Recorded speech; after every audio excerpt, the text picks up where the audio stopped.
नमस्कार चाषी भाई आपण को ओडिया फार्मिंग चैनल विथ विकास को स्वागत। आज वीडियो रे आमे जानिबा हलदी चाष केमिति करा जाए, यार एकु करिया पे केमितिया मृत्तिका दरकार, एकु करिवा द्वारा केते हमर लाभ होइथाय। एबे आसंतु पूरा वीडियो को देखिबा। जदि वीडियो आपको भल लगे लाइक शेयर और सब्सक्राइब करिया को भूलिबेनी। एबे आसंतु जानिबा हलदी चाष पई हमर दोरसा हालुका मृत्तिका निहाती आवश्यक। प्रथमे एक समतल जमी को भल से साइज करिबा, और जदि भी अबड़ा खावड़ा होते साइज करिबा, ताहापरे ताकू गोबर खत देकी भल से आग ताकू हल करदबा।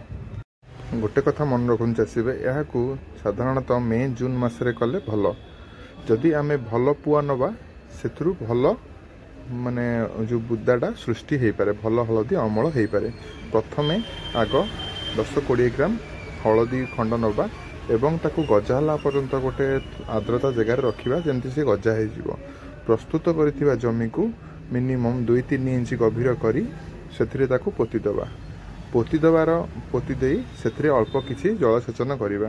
एथन तो मन रखंतु एथिरे कोनोसी प्रकार रोग प्रकोप प्राय लगे नाही कि एथिरे बारंबार बारंबार आपको कोड़ा खसा करा जाए। 2 थर कोड़ा जाए। प्रथमे गछ जेतेबेले आमर 2-4टी पत्र हो से टाइम रे आपण गोबर खत दे आपको कोड़ी पारे एवं ठीक 3 मास पर जहाँ गज जो हाथे 1.5 हाथ हो से टाइम रे आहरी एक थर कोड़ा जाए एवं ठीक 4-6 मास 5 मास पर यह अमलक्षम होता है।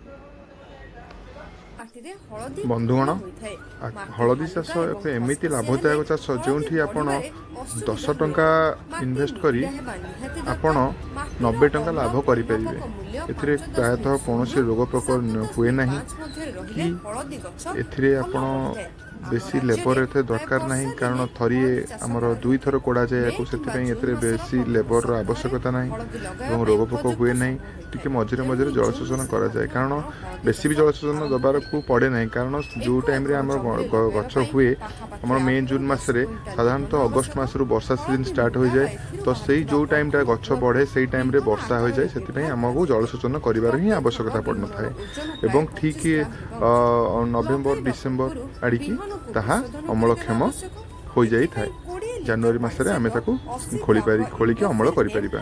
आमे नेक्स्ट वीडियो रे केमिति अमल करिबा, केते टंका लाभ, एई सबु विषय रे आलोचना करिबा। एबे रखुची। जदि वीडियो आपनको भल लागे लाइक शेयर और सब्सक्राइब निहाती करंतु।